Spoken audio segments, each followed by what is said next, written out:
दोस्तों नमस्कार। आज हम सेंटोरियम रातीघाट बाईपास में हैं और उस जगह पे खड़े हैं जहां कल एक कार अनियंत्रित होकर गहरी खाई में जा गिरी थी। कार के खाई में गिरने से 5 लोगों की मौत हो गई थी। आज हम उसी स्पॉट में आपको बताएंगे कि कैसे वो जो कार थी वो कैसे अनियंत्रित होकर गहरी खाई में गिर पड़ी, और जिसमें लखनऊ के जो दवा कारोबारी थे वो भूपेंद्र सिंह चुफाल, जो अपने परिवार के साथ यहाँ से थोड़ा नीचे दूनी खाल अपने साले राजेश रावत के कैंप साइड में ठहरने के लिए जा रहे थे। लेकिन दूनी खाल कैंप पहुंचने से पहले एक दर्दनाक सड़क हादसे में उनके परिवार समेत चालक की मौत हो गई।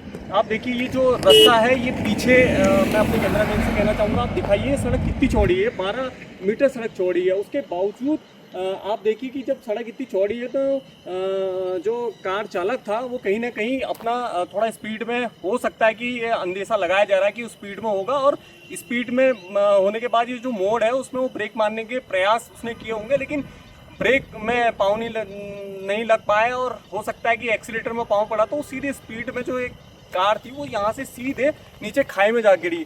मैं आपसे चाहूँगा अपने कैमरामैन से कि वो खाई की तरफ दिखाइएगा कि वो कितनी गहरी, जो हमारी 250 फीट गहरी खाई में गिरी, और वहाँ पे एक पेड़ में जो स्पॉट है वो साफ दिख रहा है, वहाँ पे निशान दिख रहा है कि वो उससे टकराते हुए नीचे की तरफ गिरी है। मैं अपने साथी से कहूँगा कि आप थोड़ा नीचे की ओर जाएंगे और थोड़ा खाई की तरफ इस क्षेत्र को दिखाएंगे। ये वही जगह है जहाँ पे करीब 250 फीट गहरी खाई में गिरी थी, और 1-1.5 घंटे तक का कहीं पता नहीं चल पाया कि वो लोग किस जगह गिरे हैं। जो यहाँ के स्थानीय वाहन चालक हैं, पुलिस है, प्रशासन है, वो उनको ढूंढते रहा। करीब आधे घंटे बाद जो है एक स्पॉट उनको मिला कि ये पेड़ में निशान है। तो जब उनको पता चला कि यहाँ से गाड़ी गिरी है तो वहाँ के स्थानीय जो वाहन चालक हैं, स्थानीय लोग हैं, पुलिस है, पूरी टीम उनके साथ नीचे पहुँची और उन्होंने रेस्क्यू अभियान चलाया। रेस्क्यू अभियान चलाने तक लेकिन मौके पर ही 5 लोगों की मौत हो गई थी।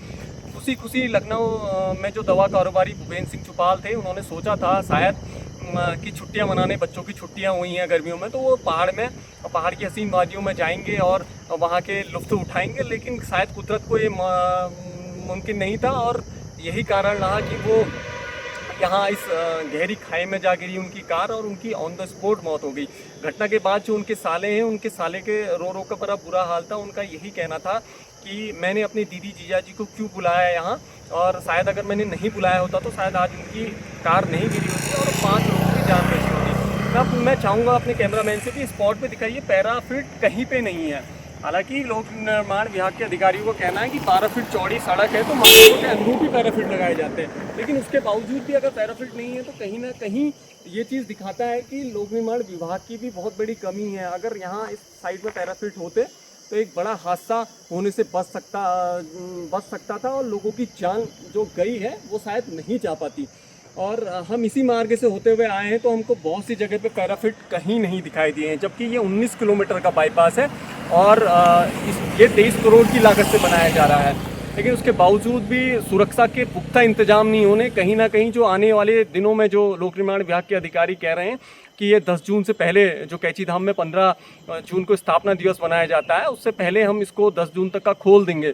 तो ये खोलने से पहले ही जब इस सड़क में 5 लोग अपनी जान गंवा चुके हैं, तो इससे अनुमान लगाया जा सकता है कि भविष्य में अगर यहाँ सुरक्षा पिट नहीं बने तो बहुत बड़ी घटना हो सकती है, और उसमें जान माल का भी खतरा हो सकता है। तो विभागीय अधिकारियों को इस पर अमल लाना होगा, और इस पे जो जहाँ पैराफिट नहीं है उन पे पैराफिट लगाने भी चाहिए। और साथ ही जो अब प्रशासन, हालांकि इस जो दुर्घटना के बाद प्रदेश के मुख्यमंत्री पुष्कर सिंह धामी, राज्यपाल, सभी ने शोक व्यक्त किया है, और उन्होंने कहा है कि वो जो पीड़ित परिवार हैं उनके इस दुख में साथ हैं।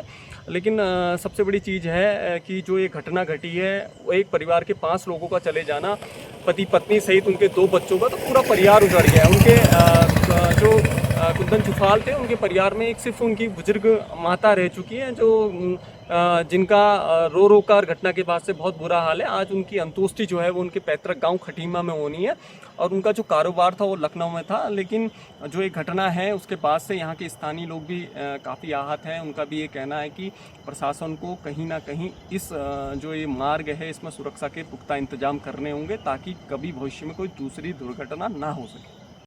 अगर आप ये वीडियो YouTube पर देख रहे हैं तो हमारे चैनल को सब्सक्राइब कर बेल आइकन दबाएं और Facebook पर देख रहे हैं तो हमारे पेज को लाइक करें।